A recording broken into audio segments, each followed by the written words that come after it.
taking care of their children. And therefore, we're going to mop up.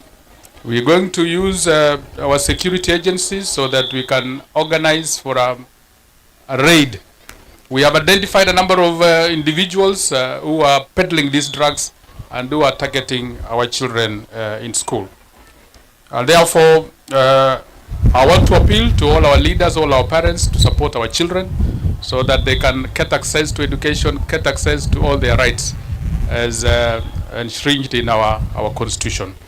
And therefore, with those few remarks, I therefore want to request, or even before inviting the deputy governor, nataka nikusie tu yale ilisemwa na mzee Dupat kuhusu siku ya Ijumaa, wakati labda sherehe ama mipango yote ya mkutano ambayo imepangwa na national ama county government. Yes, we have listened to those issues, and therefore moving forward we are going to ensure that we minimize activities on Fridays so that we can give opportunity to our brothers to go and worship. And therefore, with those few remarks, waja tuweze kukaribisha deputy governor na makofi moja tena. Karibu deputy governor. Asante. Thank you so much, my brother, County Commissioner. Bismillahirrahmanirrahim. Assalamu alaikum and good morning. In the interest of time, our chief guest,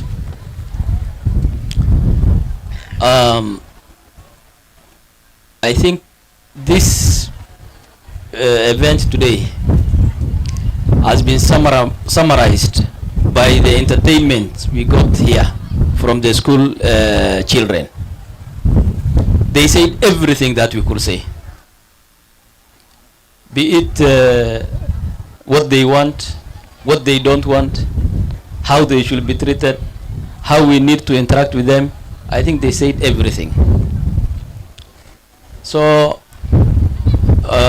mine is to welcome you guys to Garissa on behalf of Governor Nadhif Jama, who was actually wanted to be here, but unfortunately he got other commitments in Nairobi. There is also the launch of Talanta Hela in State House, where he is representing the county. So salamu nyingi kutoka kwake, na tunawakaribisha nyinyi wote Garissa. Enjoy your day. The environment is good. Hakuna insecurity. Climate iko sawa. Leo hakuna joto nyingi. So tunawakaribisha. Garissa County Government coordinates intervention programs with partners, donors on matters child protection.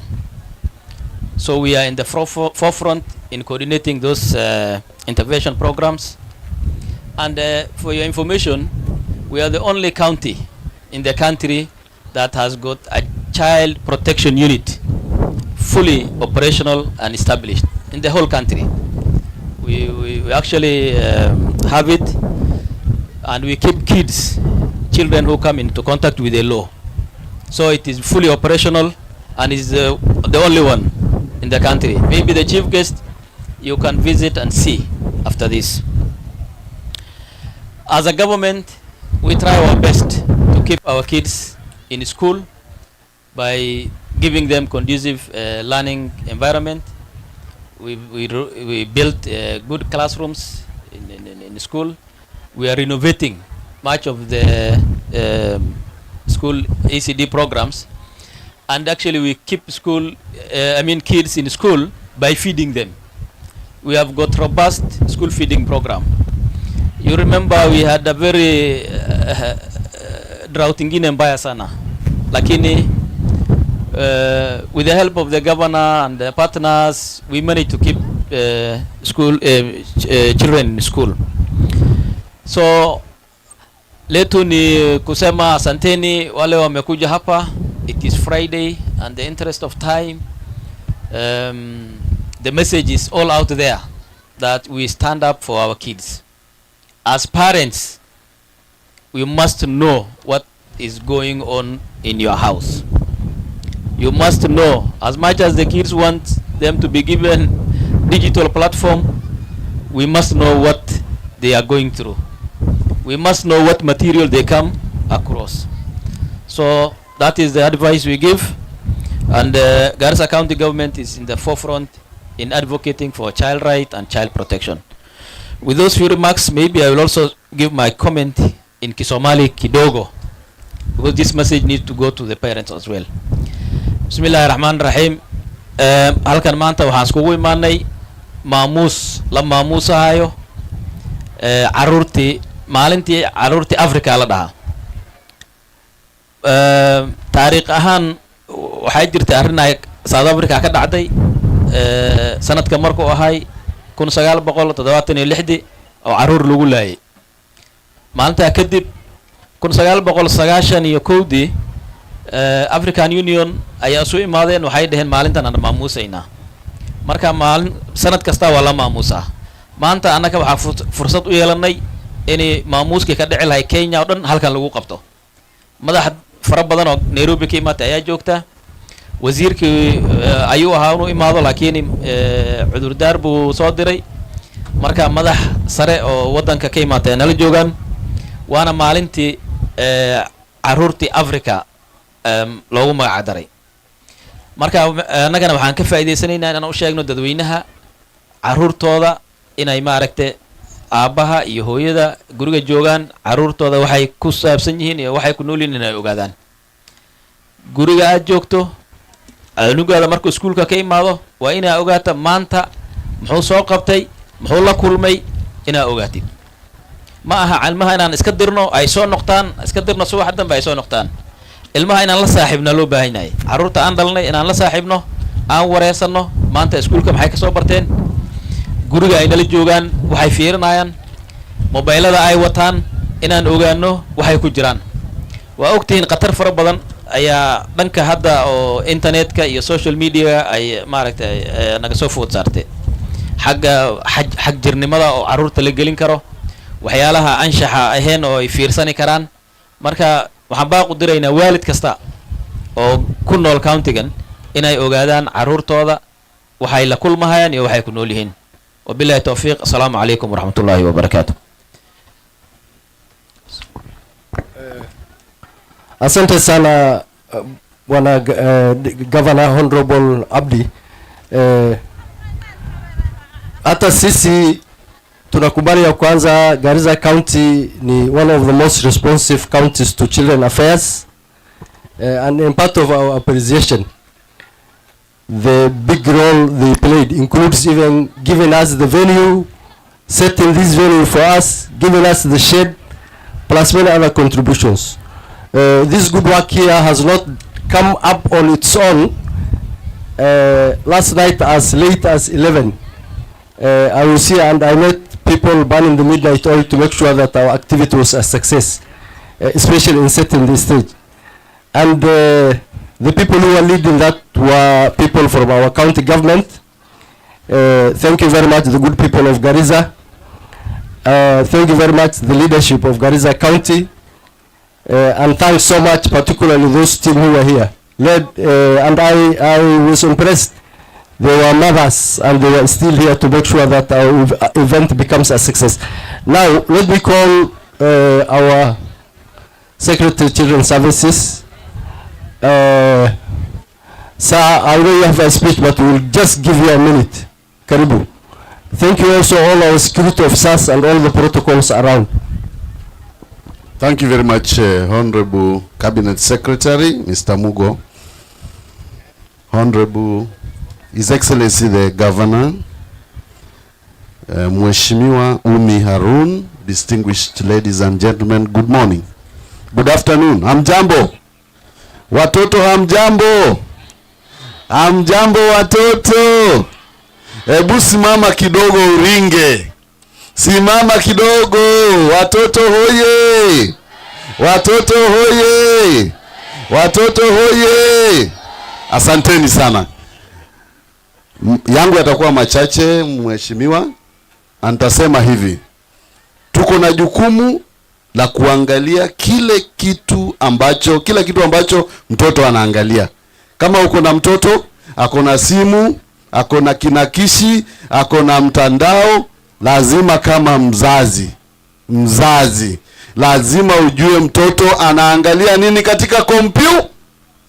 Nimerudia, ujue mtoto anaangalia nini. Nimesema nirudie tena. Asanteni sana, Mungu awabariki. Asante sana, Secretary. That was our Secretary, Directorate of Children's Services, Mr. Wakutu. And you can see he's a real friend of the children. I now want to take this opportunity to call our chair, the National Council for Children's Services, Bishop Bernard Njoroge Kariuki. I know also you have a speech, sir, but we will limit you to 2 minutes.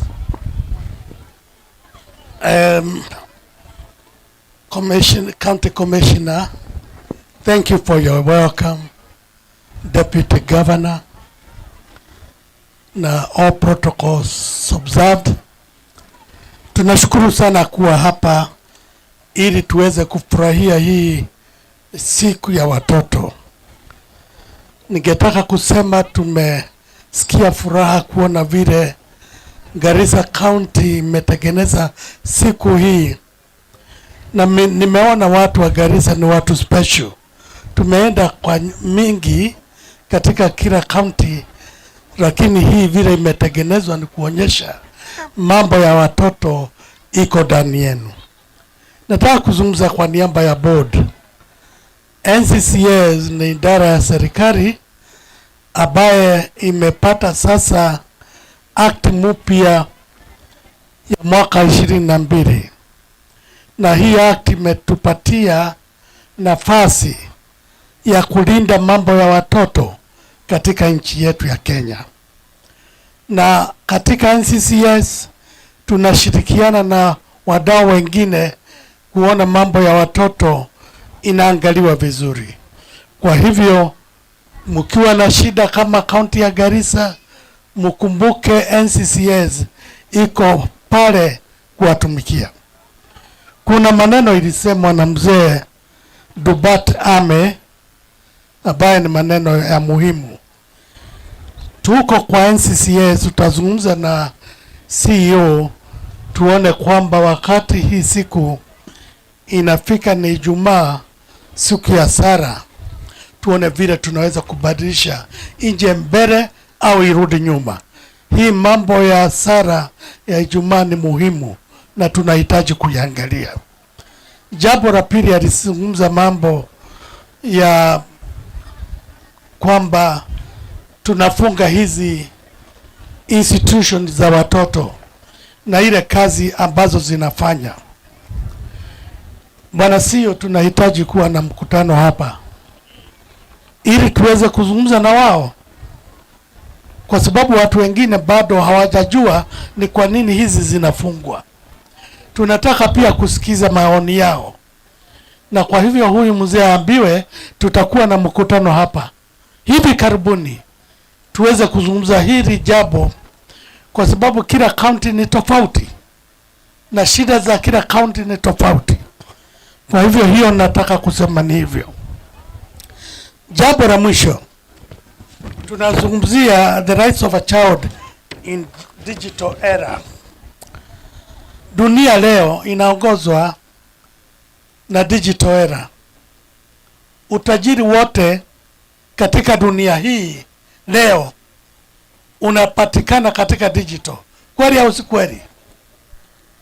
Kwa hivyo kusema hatuwezi kuendelea naye na kuonyesha watoto wetu, tunaharibu. Moto ambaye tunapika naye huwezi kufanya bila moto. Kweli au si kweli? Lakini moto inaweza kuchoma nyumba. Sasa tutatunza moto usichome nyumba. Tutatunza hii digital ifikie watoto wetu, lakini tuondoe yale mambo ambayo inaharibu. Na tunatumaini serikali itatilia jambo hili maanani, kwa sababu pia internet inaweza kuharibu watoto na kumaliza nchi. Na kwa vile content nyingi inatengenezewa ng'ambo, na hii content wenye kuitengeneza wanajua ni kitu gani wanataka Afrika, na tusipo pia kuona kwamba tunaangalia hii content na kwambia ile shida tutakuwa nayo wa Afrika, kwa sababu utajiri yote imebaka Afrika. Tumekaa West, utajiri unafirisika. Kwa nini kuna vita Afrika? Kila nchi ambayo imeendelea inataka kuja hapa, ni kwa ajili utajiri uko hapa, na tutatawaliwa kupitia internet. Kwa hivyo sisi tuwe macho, lakini tufanye watoto wetu kuingia ndani kwa mambo mazuri ili tuweze kujenga nchi. Asanteni sana. Asante sana. Tafadhali ningeomba Bishop simama tu hapo pamoja na chief guest. Msimame tu, kujeni hapa mbele. Nafikiri kwa kawaida tukiwa na wageni wetu lazima waweze kukaribishwa rasmi kulingana na utamaduni ya wazee wetu na wakaji wa hapa. Na kwa hivyo we are going to perform a very brief ceremony ili tuweze kuwavalisha muonekane wa wazee kama wazee wa hii sehemu. Na wapika picha nafikiri mnaweza karibia hapa ili muweze kupiga picha Bishop akivalishwa pamoja na Secretary Mugo ambaye anawakilisha Chief Guest Cabinet Secretary. So, you can face the other side please so that the media can.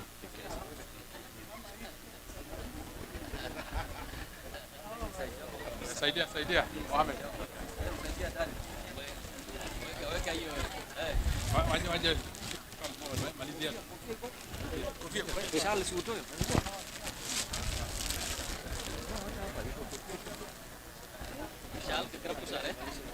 Bas, waja kidogo tumalizie. Kuna ile kofia. Bas. Maridadi kabisa. Bishop bado waja upate kofia mzuri.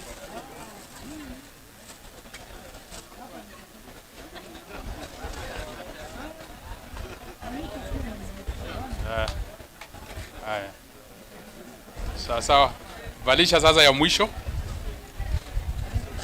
Bas, and I want to request the governor karibia hapa, simama hapa pamoja na mheshimiwa.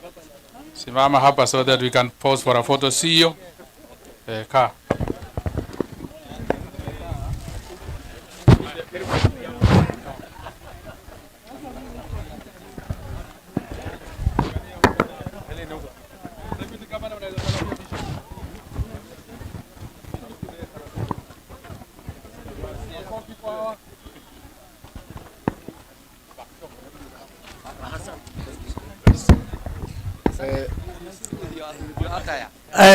nataka kusema nilisahau ku recognize the representative of CS Mr. Mogo, we appreciate. Sasa mimi, kwa nini hamkunipatia jina? Hiyo tu ndio ili niweze kurudi tena. So asante sana. Na kutokana na hekima na busara ya chair NCCS, for the purpose of our deputy governor and also our MP and even other legislators, MCS, we have just enacted our Children's Act 2022. There are provisions for the county governments in a full section. So we expect actually our county government to be implementing that. Back to you, Madam Mheshimiwa. Mzee Dubet has talked about the high levels of poverty of our people and has described the pastoral child as the most unfortunate child. The Children's Act in Section 12, Children's Act 2022, makes a provision for the creation of a child welfare fund. However, it's not possible without the goodwill and the push of the politicians. We wish to see that child welfare fund in place for the benefit not only of the northern child but all vulnerable children in Kenya. In the many forms they may be vulnerable. Now, it's time for Mwene and Ran. Please, can we clap for them? Can you clap for your colleagues? Okay, karibuni. Watoto wenzangu, oe! Oe! Kwani hamna furaha? Kwani hamna furaha? Maziwa na mikate ziko, mtafurahi. Okay. Before you, first of all, our guest of honor, the President Mugo, Principal Secretary, State Department for Labor and Social Protection, Senior Citizens, Deputy Governor, Garissa County, Honorable Abdi Dakane, and County Commissioner, Ministry of Interior, Garissa County, Boaz Terutich, Abdinur Mohammed, CEO, NCCS, all other invited and distinguished guests, parents, teachers, and my fellow students. Good afternoon. Before you is Imran Hassan, our native Natali Mudhoni, Mweni Sielo Mwangi, from Garissa High School, Garissa Primary, and St. Mary's School, respectively. So today is indeed a very wonderful day for us as children. As you may all be aware, this day commemorates the 1976 student uprising in Soweto, South Africa, and celebrates the children of Africa and their rights. So, to begin with, I would like to talk about how our rights have been affected in the digital era. So we have this, we face problems in online such as connectivity, which hinders our potential and opportunity. We face threats such as online surveillance, data collection, cyberbullying, and exposure to harmful content. We also face inequality in access and opportunity, which limit our potential.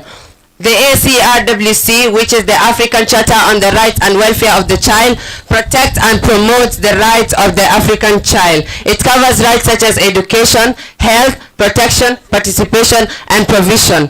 These rights apply to us both online and offline. We have the right to be respected, informed, and empowered in the digital environment. So, I would like to conclude, because I've been told to be very brief today. So I would like to conclude by saying that let us create a digital environment that is safe, accessible, and empowering for children. Let us use technology as a tool for learning, expression, participation, and empowerment. My fellow African children, oi! Oi! Oi! Ma noise, tarumbeta kule, piga tarumbeta moja. Piga tarumbeta moja. Piga! Piga!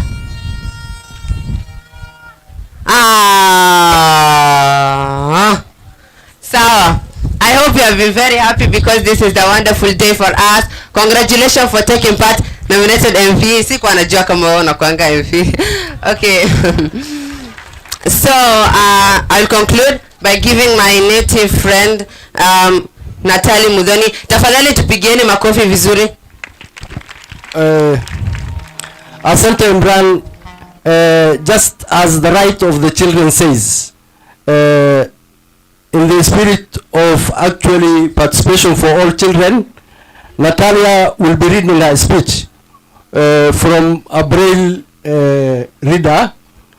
She's a child who is disadvantaged visually, and you will enjoy her speech. Well, Natalia, welcome.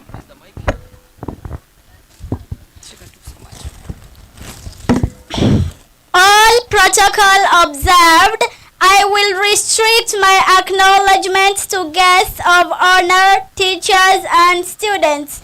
I would like to take this opportunity to welcome everybody to this converging. Today is a red letter day because it is termed as Day for the African Child. Firstly, I would like to talk about the rights of the child in the digital environment.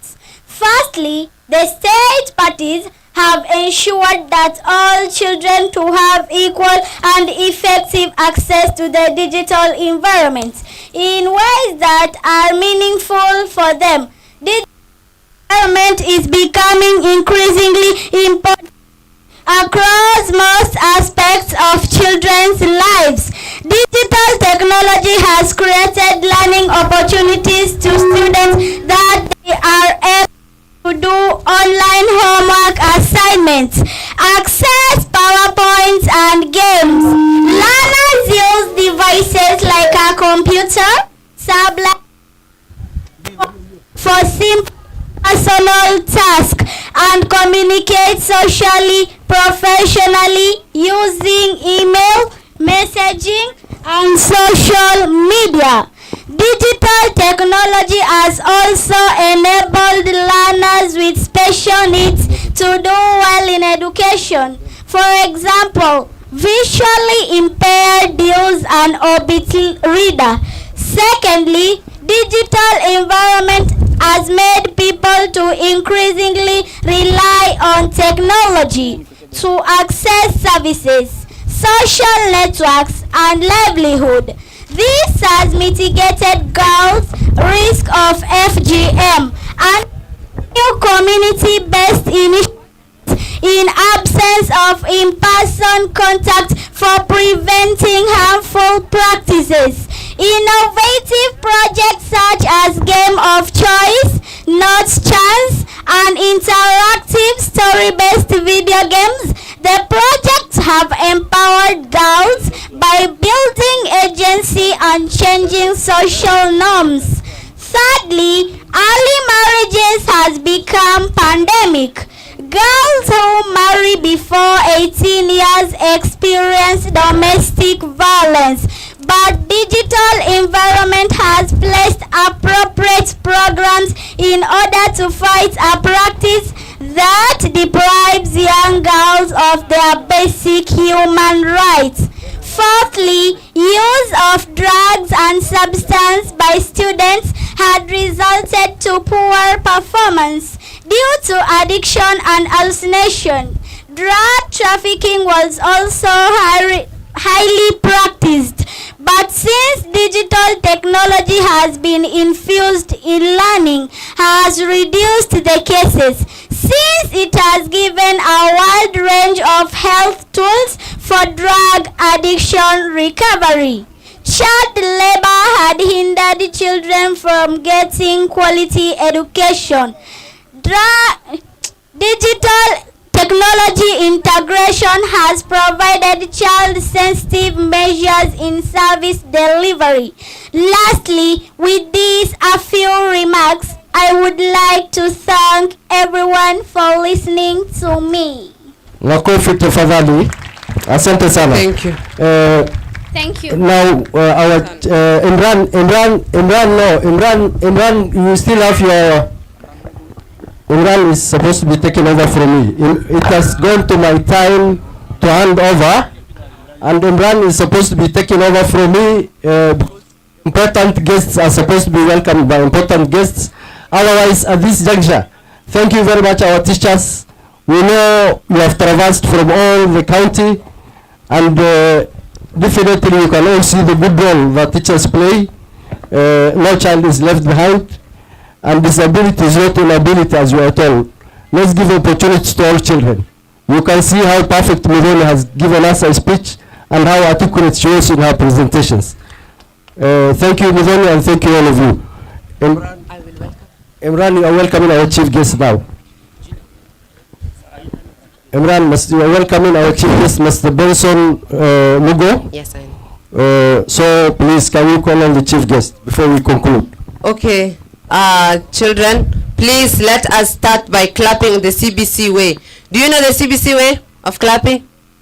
Nana najua. You start with one finger, okay? Unaanza hivi. 1, 2, 3. 1, 2, 3. 1, 2, 3. 1, 2, 3. 1, 2, 3. Anza na hii. 1, 2, 3.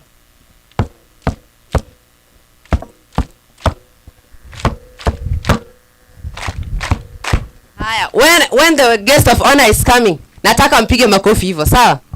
Okay, let us welcome the chief guest, Mr. Benson Mugo. Please take the floor. Haya, tene. Umesahau. Haya. Tena.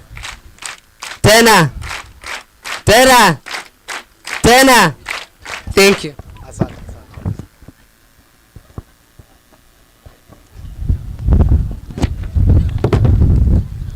Watoto hoye! Watoto hoye! I'm here today to represent the Cabinet Secretary for Ministry of Labor and Social Protection, who was not able to come today because of other engagements. I wish to start this. The children, parents, the Deputy Governor, Mr. Abdi, Honorable Youth Representative, Honorable Umi, National Council for Children Services Board of Management, staff of Ministry of Labor and Social Protection, Vice Chancellor, University, Garissa University, development partners, invited guests, all protocols observed, ladies and gentlemen.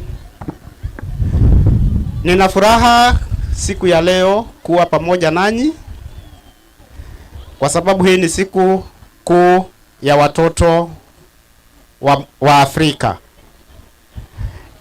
Na siku hii ambayo inaadhimishwa hapa leo Garissa ni ishara tosha kwamba hii county imepewa heshima kubwa kuandaa hafla kama hii, na waandalizi wa hafla hii wakiongozwa na County Commissioner na wale wote ambao walifanya kazi pamoja, tunawashukuru kwa kazi ambayo imefana sana. Ningetaka kusema ya kwamba watoto katika kaunti hii wamebarikiwa sana kwa sababu wako na mfano mzuri ya kwamba mmoja wao ambaye ni mheshimiwa mbunge kijana ameweza kufika katika kiwango cha kuwa mheshimiwa. Hiyo inamaanisha pia nyinyi watoto mnaweza kufika katika kiwango hicho na hata zaidi. Nataka nishukuru pia naona nimevarishwa heshima za Wasomali, na mimi sasa naona sasa ni kama nitakuwa mwenyeji wa hapa Garissa. Nimenong'onezewa na Deputy Governor kwamba vile nimevarishwa hivi tukiwa na mwenzangu hapa,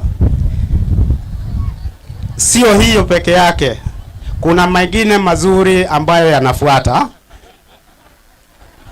na nasema tunayatarajia.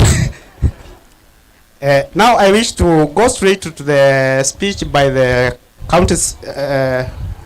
by the Cabinet Secretary. I am greatly honored to be part of this event as we launch the Day of the African Child. This day is of immense significance as we mainly remember the 1976 Soweto uprisings, when high school students in South Africa started protesting against apartheid-inspired education, resulting in the public killing of the unarmed young protestants. Subsequently, every June 16th, governments and other stakeholders gather in memory of the Soweto massacre of 1976 to reflect on the status of the rights and welfare of children in Africa. The occasion has also the occasion also accords us the opportunity to propagate the rights and welfare of the child.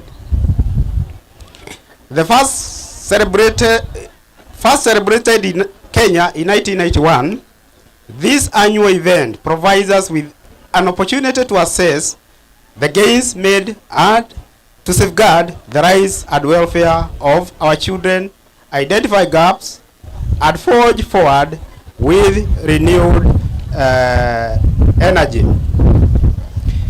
The theme this year is the rise of the child in the digital environment is quite apt given the rapid transformation of the digital space and its impact especially on our children.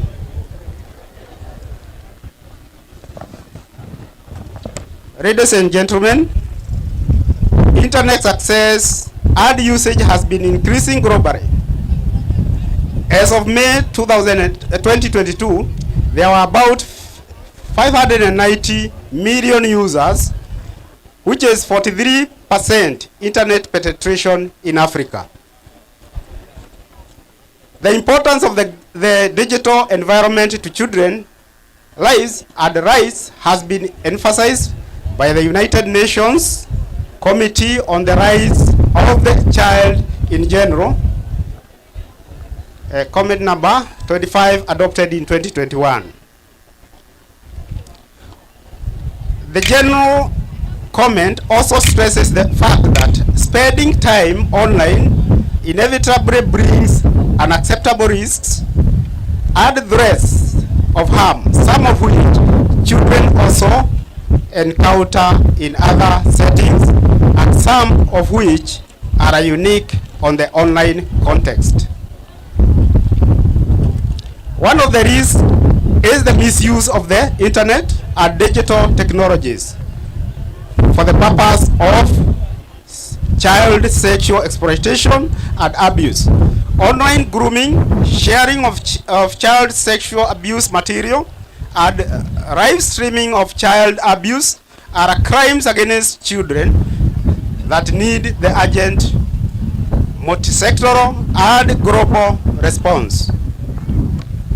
These crimes, usually captured in permanent records in the form of digital images or videos, and are perpetually reshaped online, victimizing children over and over again.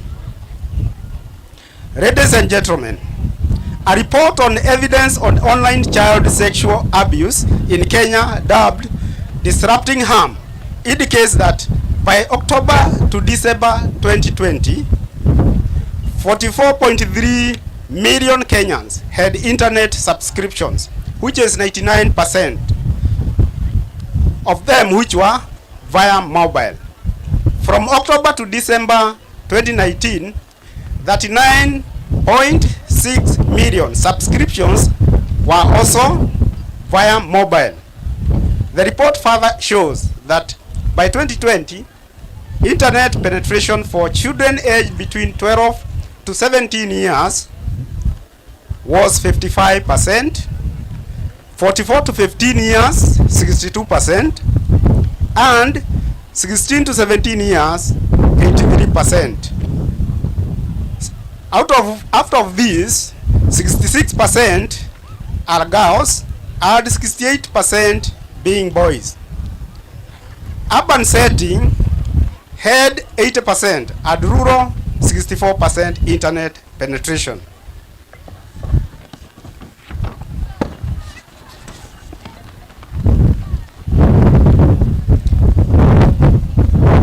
Children share their pictures or videos online due to flirting of having fun, being threatened, exchange for money or gifts for pictures or their videos, and peer pressure from friends to share the picture or videos, among other reasons. In Kenya, online abuse manifests in various ways, which include sexual extortion of children, sexual harassment of children, and unwanted exposure of children to sexual contact, online grooming of children, live streaming of child sexual abuse, production and sharing of child sexual abuse materials.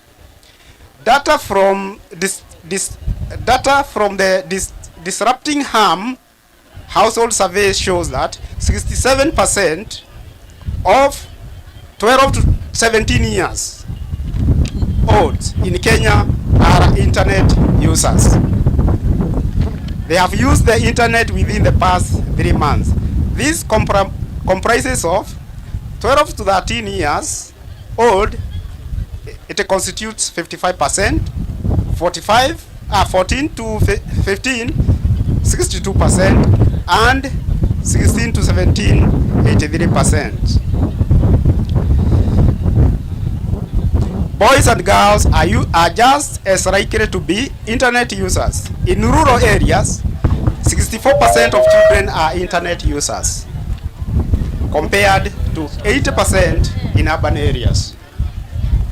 Among internet using children, 60% go online at least once a week, as is the pattern in other countries around the world. Boys go online more frequently.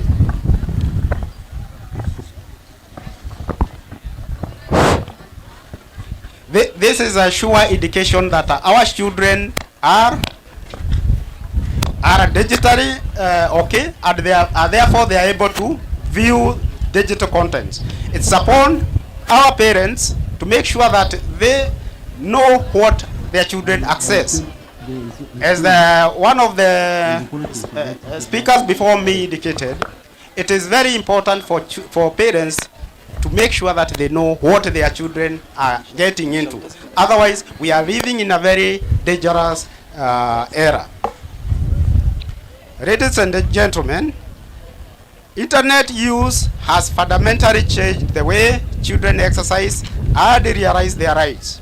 Access to the internet by children may impact how they can enjoy their rights and how their rights may be improved or transgressed. The internet has provided invaluable opportunities for the realization of children's fundamental rights and freedoms, such as rights to education, freedom of expression, and freedom of association, among others. So, in real sense, internet, we cannot condemn internet wholesomely. It has benefits as well as bad things that come with it. Access to the internet has ensured that some children still have access to these rights in the event of emergency, such as COVID-19 pandemic.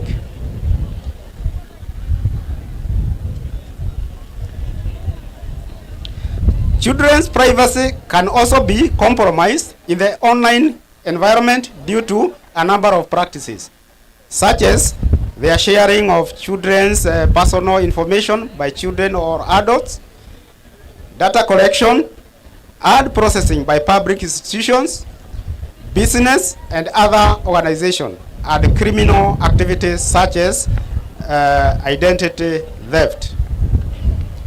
Other threats to children online include cyberbullying and exposure to harmful content and advice. You realize that children as they interact with the internet, some of them are enticed into some other bad things. We have had instances where children have even committed suicide because they have been bullied online to an extent of committing suicide. So it's very important that we make sure that what our children are watching, we are able to control. As a country, we continue to create an enabling legal and policy framework for child rights and welfare, and to strengthen structures for the effective implementation of rights of children. Some of these framework include, but are not limited to, the Children Act 2022, Counter Trafficking in Persons Act 2010, Computer Misuse and Cyber Crimes Act 2018, and the Kenya Information and Communication Consumer Products Regulations 2010. Others are National Information, Communication and Technology Policy 2019, Kenya Information Communications Broadcasting Regulations 2009, and Industry Guidelines for Child Online Protection and Safety in Kenya.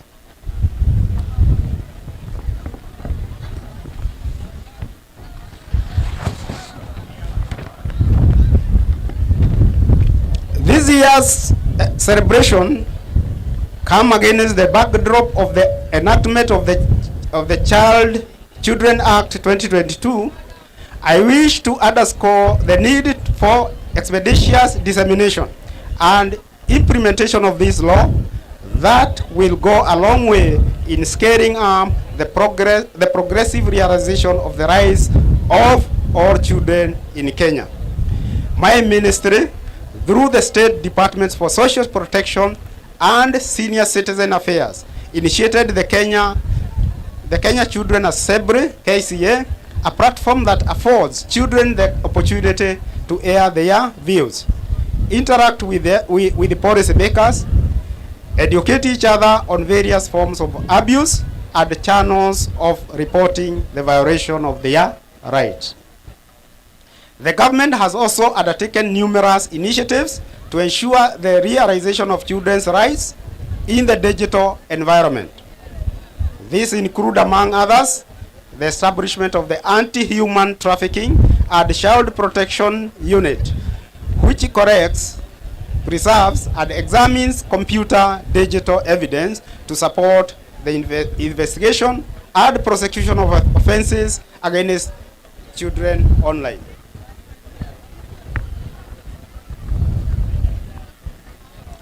Ladies and gentlemen, children involved in online social exploitation cases are offered social support services, rescued, and placed in places of safety, and culprits are brought to book.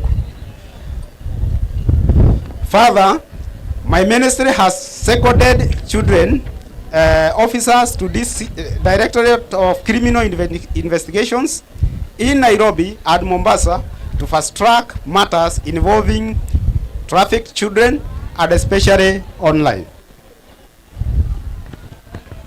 A campaign dubbed Spot It, Stop It, spearheaded by the Directorate of Children's Services, is ongoing, and it is aimed at preventing, protecting, and responding to all forms of child exploitation and abuse, even those emanating from online vices. Ladies and gentlemen, the government has continued to strengthen families and caution children from the effects of extreme poverty and other vulnerabilities through the implementation of social protection programs that include cash transfers for orphans and vulnerable children, older persons, persons with severe disabilities, the hunger safety net, and the presidential secondary school bursary. At least 353,000 households have benefited from the cash transfer, which is known as Inua Jamii program, thereby building the capacity of families to care for their children.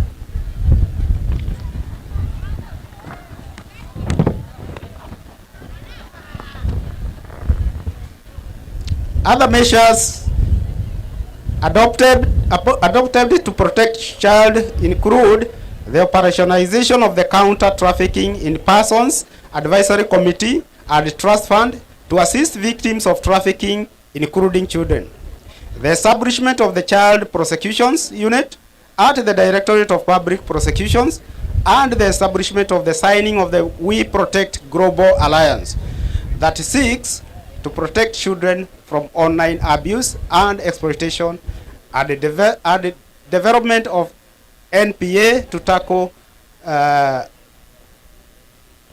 tackle these vices, among others.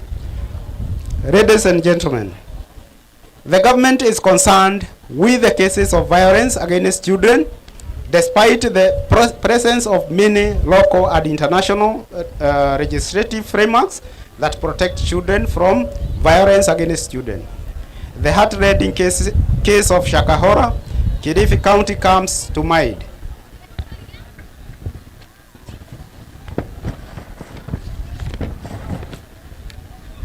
My ministry condemns the violations of children's rights that we have witnessed in the recent past, especially the Shakahola incident, where the lives of many innocent children were lost under the watch of their parents, who turned from protectors to perpetrators.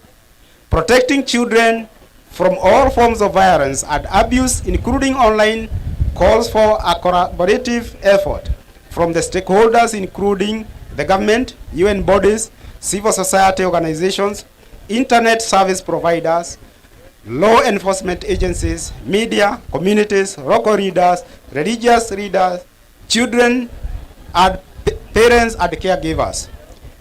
Ladies and gentlemen, I wish to take this opportunity to thank members of the Day of the African Child National Planning Committee under the coordination of National Council for Children's Services for their commitment to making this event a success. As I conclude, I assure our children that the government would continue to steadfastly strengthen and safeguard the rights and welfare of all children in Kenya.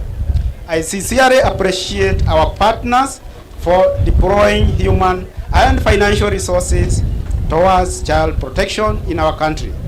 With these remarks, we wish all the children of Kenya and Africa a happy Day of the African Child. Let all of us work together as we all seek to protect and serve the children in this great nation. Together we can create a Kenya where every child is safe and empowered to achieve his full potential. On behalf of all the staff in my ministry, I take this opportunity to appreciate your presence at this occasion. God bless children. God bless children of Africa. Asanteni sana. Thank you, sir. Makofi tafadhali.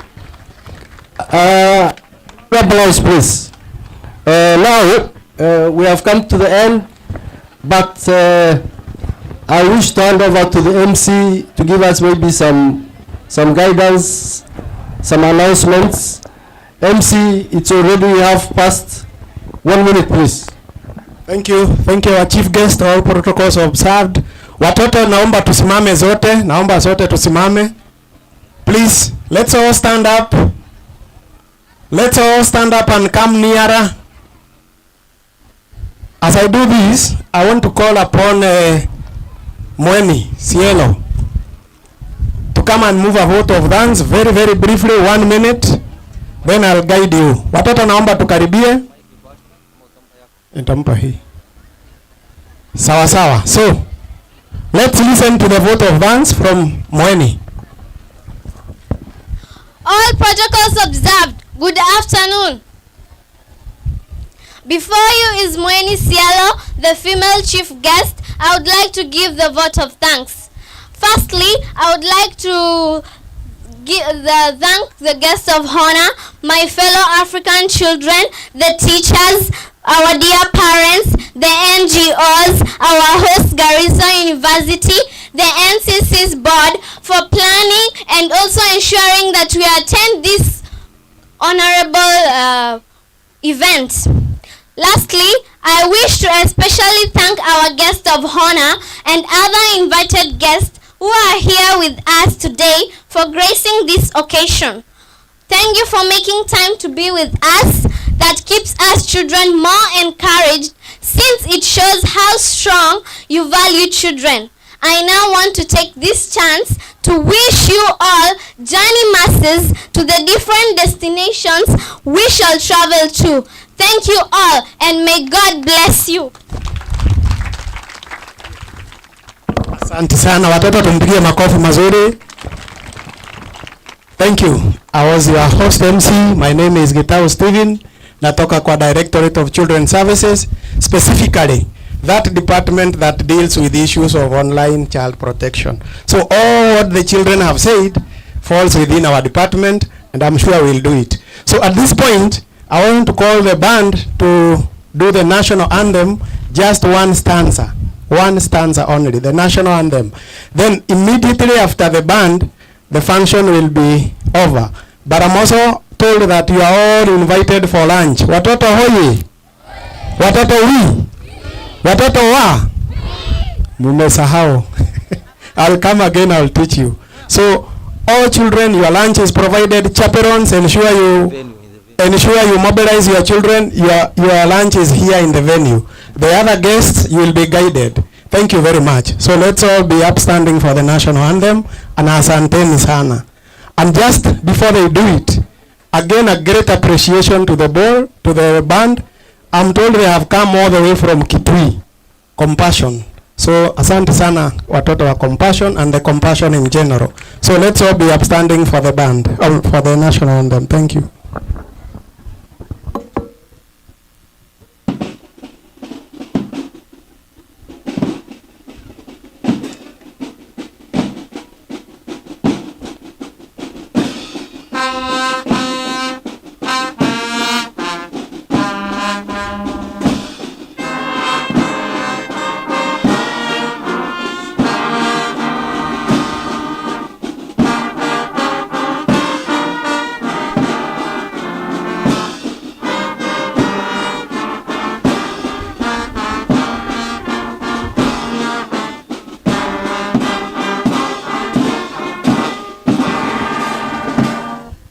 Thank you very much. That marks the end of the program.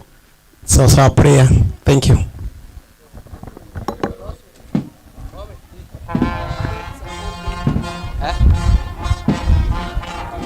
All adults are going to Almond. Waan sheegnay waxa soo san ka sheegnay. Waa loo way isku dhamaantaas. Hada ku raayaan gaariga si gelin. Kala raay. Ma wad raay kartaa. Gaariga inuu fas fulay. Umi. Gusawi. No, but now jamacada aan gabadhin deeno salaada ka tahay. Salaada ka salaad ku jilaa. Hada Almond aadin wal wajhi.